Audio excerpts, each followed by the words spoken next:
all of a sudden we stop taking ourselves and our lives and our problems so seriously, and we begin to see it's all relative. It's the same emotions. We're just finding reasons in our life to feel those emotions, whether you have a disease or whether you're broke or whatever it is. But sooner or later, people stop relying on their outer world and they start trusting their inner world. If you're relying on your outer world to control how you think and feel, and you say, I saw my ex-husband or my ex-wife, or I saw my boss, or I saw my bank account, and now I'm just depressed. Well, what you're really saying is some outer experience is controlling your thoughts and feelings, which makes you a victim.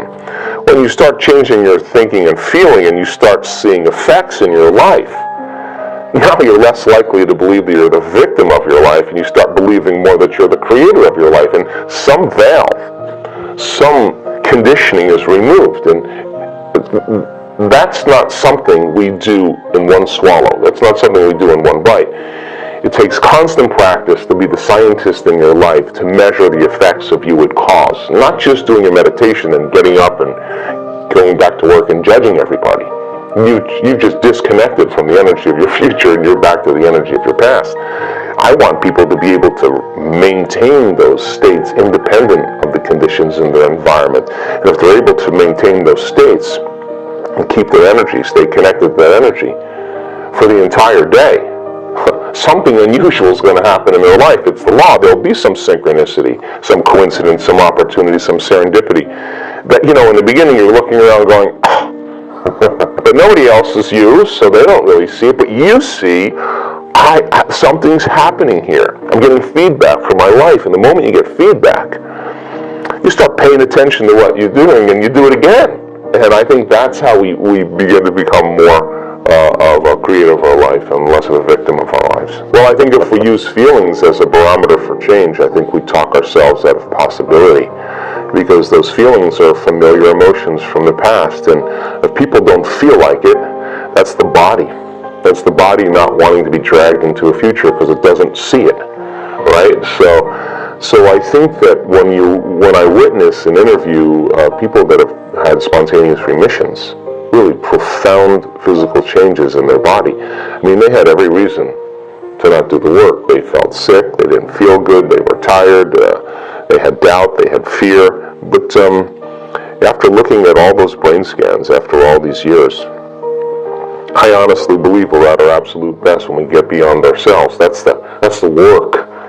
Getting beyond ourselves, the programs, the emotions, our habituations, our frustrations, our impatience, our analytical mind, that's what stands in the way between us and our really profound power. So then as we begin to take that on, that's like lighting a match in a dark place. And I want people to come up against those states in our workshop. I want them, because many times at home they come up against that point and they just quit.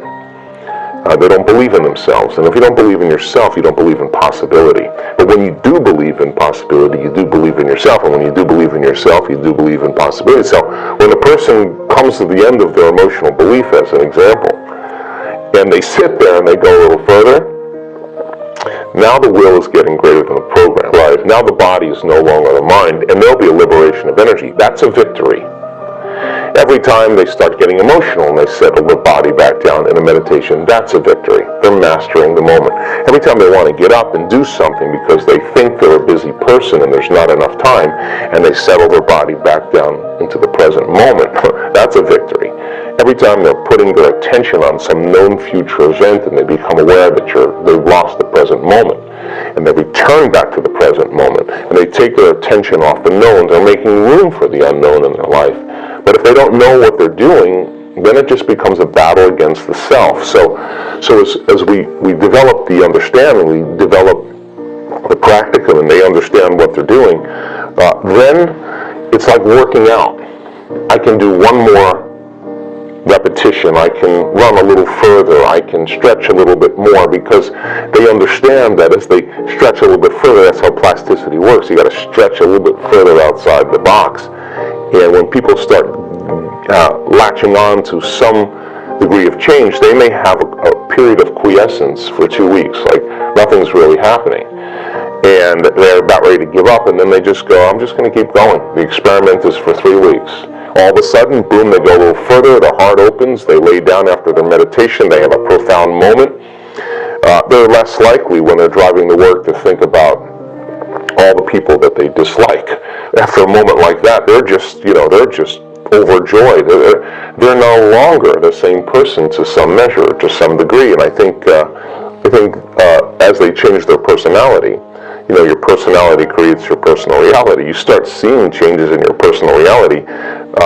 You become more passionate about doing it, and we understand that we're more conscious. And I think about this a lot too. We work so hard in the process of overcoming ourselves to overcome our ego. You start figuring it out. Like, why would you build it up the same day if you know you're going to have to face off with it tomorrow, right? And that's me. That's what I think. I think, God, I just worked for the last hour and a half, just get beyond myself. Why would I want to do the same thing or be the same person after I just overcame? So you start figuring it out. So now you're more conscious in your life and less likely to go unconscious. Now, what's the relevance of that? If you're more conscious in your life, well, the problems that we've created in our life were created from some level of consciousness or unconsciousness. So then in order to resolve the problems in your life, you got to go to a greater level of consciousness. Just becoming conscious of the way you think, the way you act, and the way you feel. You're at a greater level of awareness. You're at a greater energy. You may not be that other person yet, but now you know, and you're less likely to let that thought slip by your awareness unchecked during the day because you faced off with it for the last 2 hours. Now, some people would say, well, that's going to take too long. Well, really, tell me the alternative. I mean, because if you haven't taken care of that circuit, it's going to be there tomorrow. If you haven't taken care of your emotional reactions to the people in your life, that disease is going to come back, or that health problem, or that pain, or that imbalance is going to come back because you're back in the past. So when people start to figure this out, they're just saying, man, it was that emotion that signaled the gene. Now that I understand that, okay, now I just got to be aware of what those feelings feel like in my body. What does it feel like? And they start figuring it out, and they start saying, ooh, I start feeling it's coming up. And they don't just let it turn in like they surrender to fear. They'll take a moment, they'll settle down and regulate their body, and they'll surrender to love. And that's the alternative. And when they do that enough times, everybody starts noticing they're more loving in their life, and they like the way they feel, and they feel, well, I'd rather have this than that. So trading guilt or fear for love and freedom is a challenge, because people don't believe that they can get there because they're so anchored. But you push enough people, and it starts happening, and people start breaking through. It becomes very infectious. I watch it all the time. The event, the week long we did in Sardinia, people would go and then they'd come back to their programs, and I have to push them a little harder, then I have to remind them, and it took us a couple days, and then they broke through, and then the miraculous was all over the place. When we were in Berlin, that audience was ready. They were like, push us, let's go. We don't care, we just want to go. And so when you have that kind of willingness and that kind of maturity, changes start happening very quickly. It becomes very infectious, and now, the new infection is wellness, happiness, health, freedom, connection. That's the new infection. And I think that we don't have to die to have a transcendental experience. I think we have to live for it, and a certain part of us may have to die. That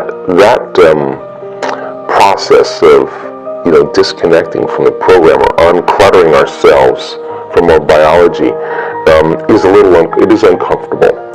And when people start to understand when they're uncomfortable, they're in a river of change, and then you can provide opportunities, numerous opportunities for them to connect. That's what I want. I want numerous opportunities for people to connect. You may not get it the first time, you may not get it the second, maybe the third day. But if you hang in there, you're going to run into it sooner or later, because that's where your attention is, and it's going to come when you least expect it. So the numerous opportunities to connect that people begin to experience, then they're less likely to try to change. They're less likely to wish and want and hope. They're more likely to surrender to the process, and I think surrendering to the process becomes a lot lot easier and a new way to do it. So we're seeing that quite a bit in our student body. I hope you loved this video and it was helpful. So please help me make it more popular by giving your thumbs up, commenting it and sharing on the social networks with your friends. And now it's time for our daily Complete the Quote challenge. If you are new to this, your job is to complete the inspiring quote we choose for you and write the right answer in the comments below the video. If you can give us the right answer first, you are the winner of this daily challenge. So far, you are very successful. Most of you knew the right answers. That's not a surprise. The most quotes belongs to Joe Dispenza, and you're all familiar with Joe's work. In the previous video, we also had a quote that belongs to Joe Dispenza. We were looking for two words. The quote goes like this: "You will learn that the true purpose of meditation is to get beyond the analytical mind and enter the..." And the correct answer was subconscious mind.